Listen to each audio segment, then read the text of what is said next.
The Indiana Pacers have made one of the most game-changing acquisitions that could have been made, in my opinion, this season. Let's talk about what that means and more right now. Listen, if you're new to the channel, this is your boy P.kidd. This is P.kidd Talks NBA.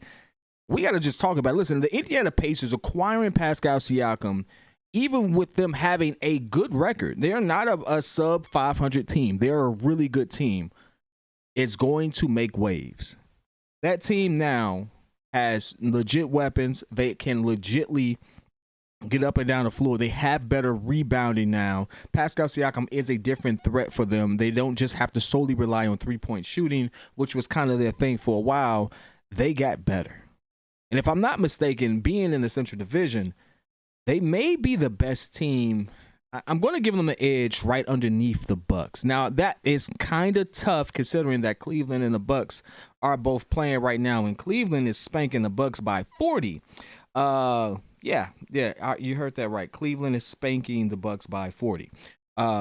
But with that being said, that could happen for a plethora of reasons. It happens to the best teams. Good teams get blown out from time to time. But when you look at the skill set, how they play, him also being somewhat of a better defensive anchor for them, they now have the tools they need to not only compete as a 6th seed in the East, where they are kind of like a fringe in that playoff position. I mean, play-in position. But they have the talent now with the healthy Tyrese Halliburton for them to actually cruise into a definitive strong playoff spot. And that's a matchup that, although we haven't seen it yet, just visualizing it, that's going to be a hard lineup to beat.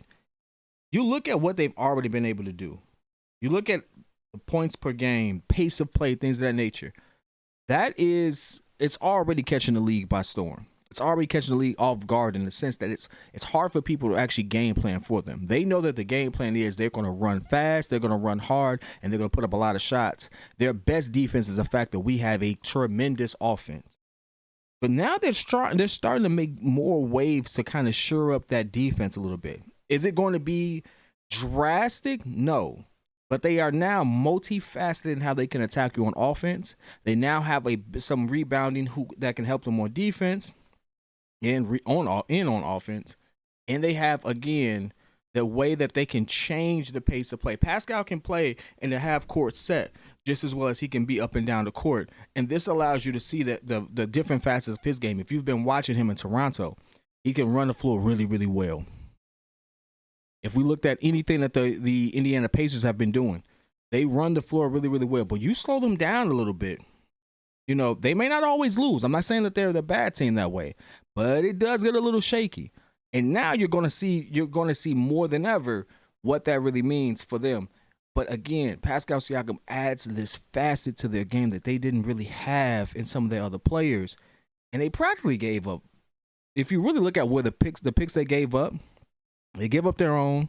They gave up one they acquired from another team. They gave up a 2026 pick. And the player that they gave up, Bruce Brown, okay. They really gave up nothing to put themselves in a position to not only be a force to be reckoned with in the East, but I do believe, legit championship contenders. Because if this season has taught us anything, anybody can get it. Anybody can be beat.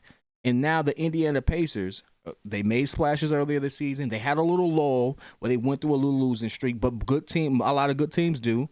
They are still one of the better teams in the league, not just the East, just in the league. It's nothing to sneeze at.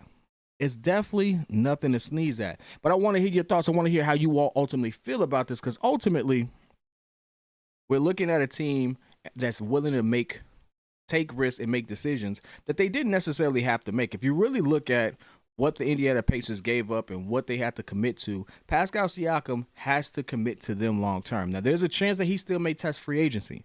There's a chance that he may not do that.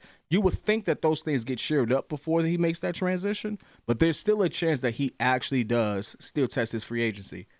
But if it works out well for the Indiana Pacers, this is a gamble that they actually took, and they could be a force to be reckoned. They are definitively better than the Chicago Bulls. And I hate to say that, but they are. They're better than the Chicago Bulls. And this goes down as another missed opportunity for AK to actually get the Bulls in a situation to be competitive. Because good Lord, the one thing that the Bulls actually needed was a power forward who can actually play. And what is Pascal Siakam? A power forward who can actually play. If you're looking at my face on the screen, you can tell I am immensely frustrated with the state of the Chicago Bulls. But this is an Indiana Pacers video. I'm going to keep it legit. It's an Indiana Pacers video. They made the right moves. Their organization was able to get something done.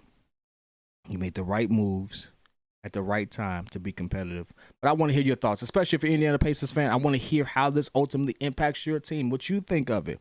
How do you think that this is going to help you all in a good, strong playoff push, which I think it does wonders for you. I'm not going to lie to you. It does wonders for you. And ultimately, would you be able to keep him, or is that a done deal? I'm seeing conflicting reports. So at the time of this video, it's not necessarily set in stone that he will actually sign his extension with them. It may be a dragged out situation. But again, give me your thoughts. Well, let's level this hate. Put in the chat. I'll be in there with you.